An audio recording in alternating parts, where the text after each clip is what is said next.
Downtown is on location at Smithfield Farms in East Falmouth.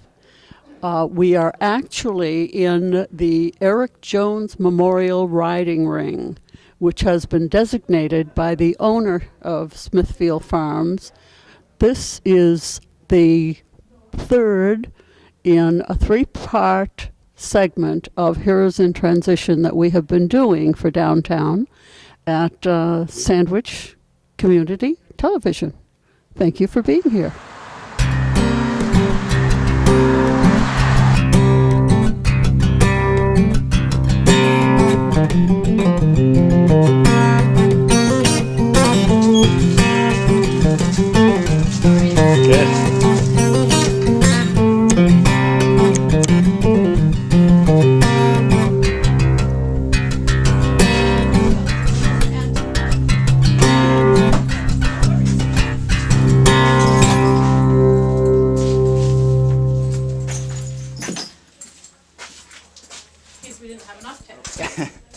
We are visiting today at Smithfield Farms in East Falmouth, Massachusetts, and I'll be talking mainly with Nancy Ross. My new friend, Nancy Ross.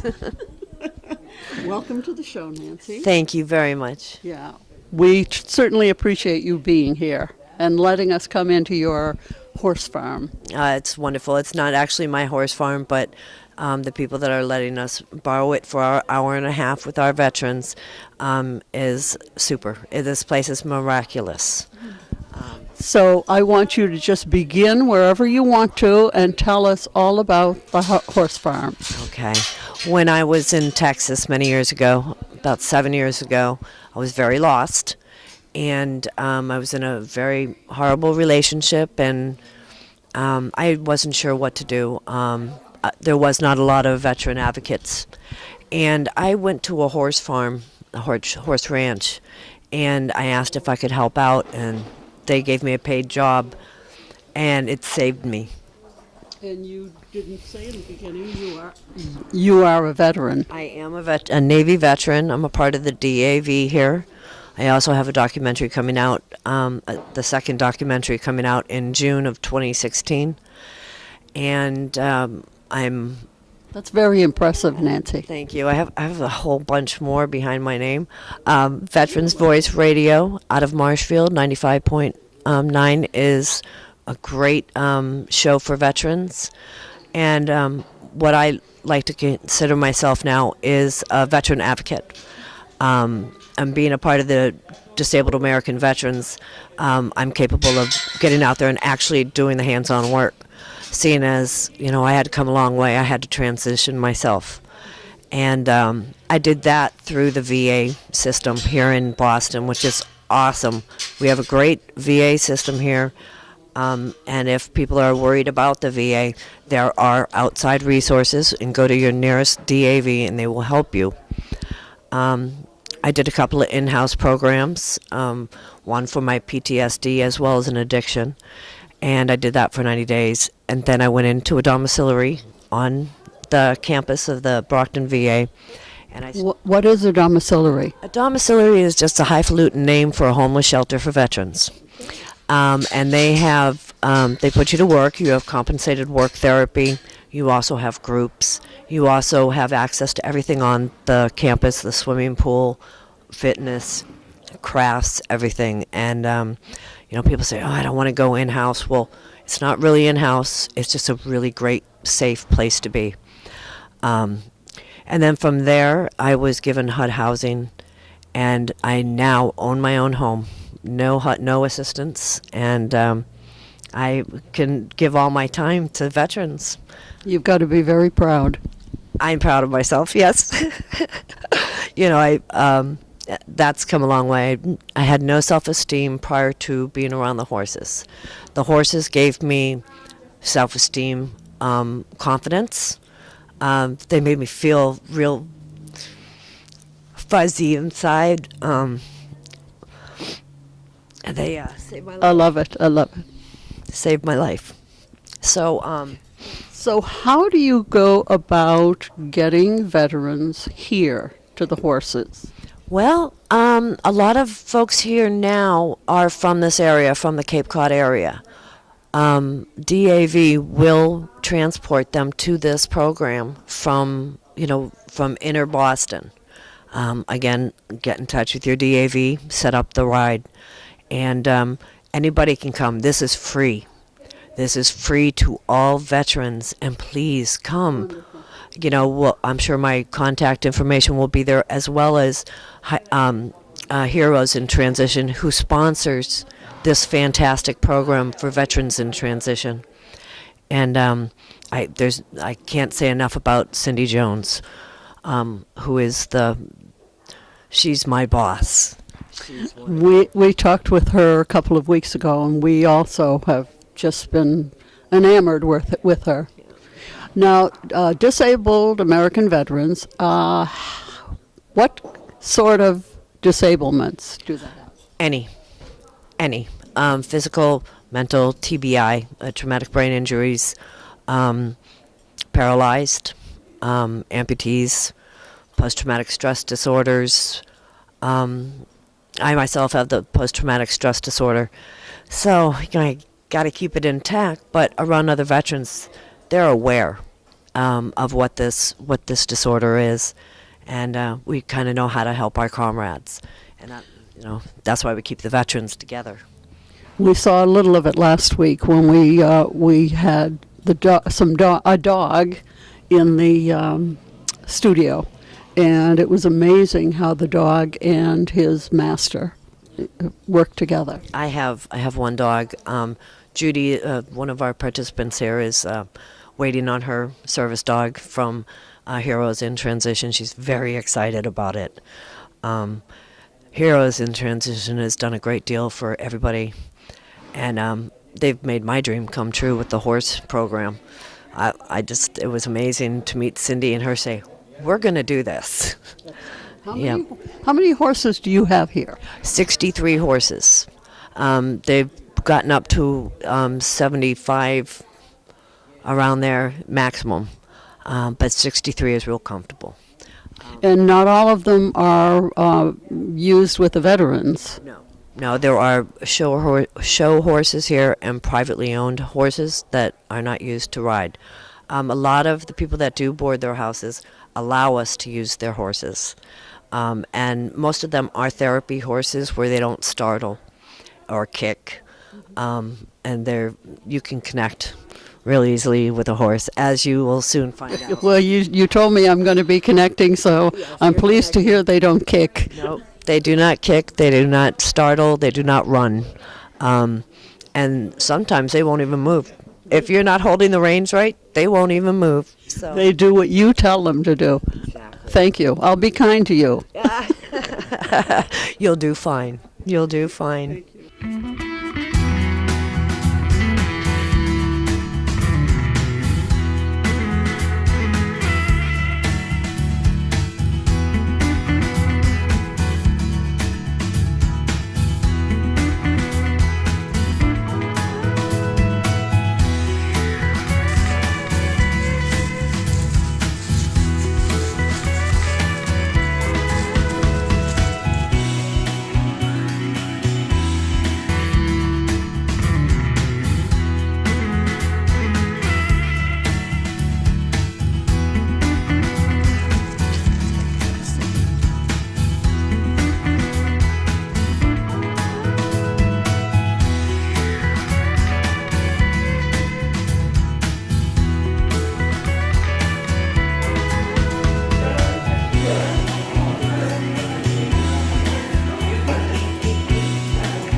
We are now speaking with Heather Yeary, who is very much a part of this stable, the horses, and you tell us, Heather. I'm lucky enough that I am a part of the Smithfield Farm team. We're very lucky that we have several very strong women who help us run this. Janice Foster is the owner, and she is absolutely fabulous. I wish she were here to share with you. Amanda Wass is our head trainer, and she is amazing, world class. I won't brag about our ponies, but our show horses are amazing. But then we are so lucky that we have lesson horses as well. These horses have not been trained to be therapeutic. No, they're not specifically therapeutic horses, as in the fact of animals that can sense seizures or episodes coming or cancer or any type of, like in dogs, you would have a drug sniffing dog. They're not trained in that method. They're trained to be safe around the people as far as the lessons go. They have their basics: walk, whoa, trot, whoa, and so they're safe just in general. When you look at them later on, you'll see how they are with the different people, and different people react to different animals. They all have their own energy that they put out. We're so lucky to have a multitude of horses to choose from for our lesson program. So we have some of the finest out here. Some of our go-to horses are out the safest, the ones that I trust the most. So that's pretty much that. And some of these horses are privately owned, and the owners permit them to be used. I think that's wonderful. Yeah, some of our horses that are privately owned, our owners will allow us to use them, especially for a situation like this where it's important for our veterans. We're all about community. We invite the community in on a regular basis. Our visiting hours are constant. We invite people to come in and come hang out and get to know the animals. We have the chickens and the ducks and the rabbits and, the dogs and the cats, plus the horses and the minis and the mini donkeys and the goats. So it's really fun. And I understand there's a new foal. Yes, we had a baby last week. She was born last Monday, so she's literally 8 days old today. So we are so lucky that her owner, Shondell, shares her with our whole farm and allows us to be part of her life and be part of her birth, which was really super exciting. She's so cute. Thank you so much, Heather. You're welcome.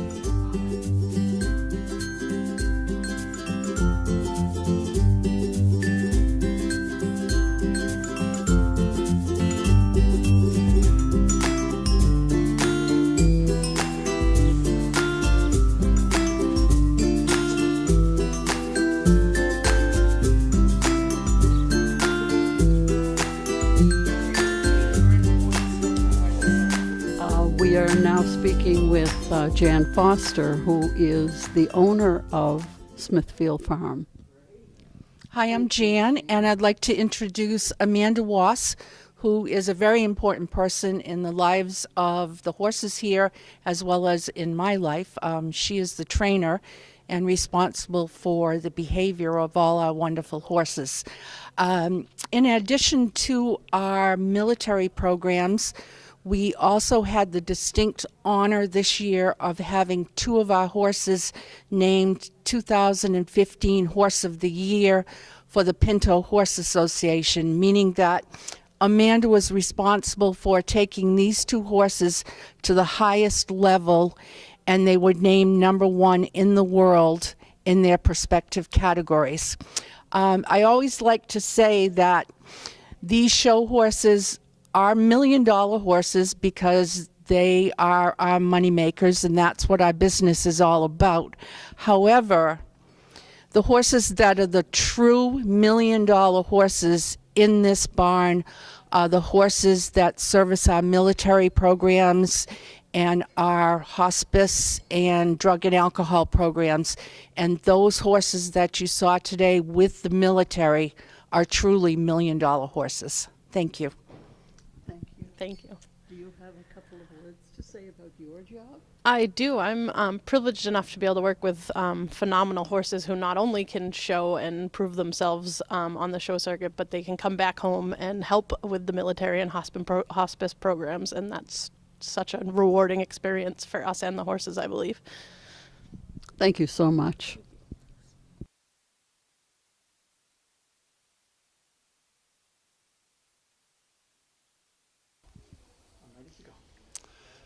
Until the public understands the horrific destruction done to the mind, body, and soul of her sons and daughters who have returned home from war, the wars will continue.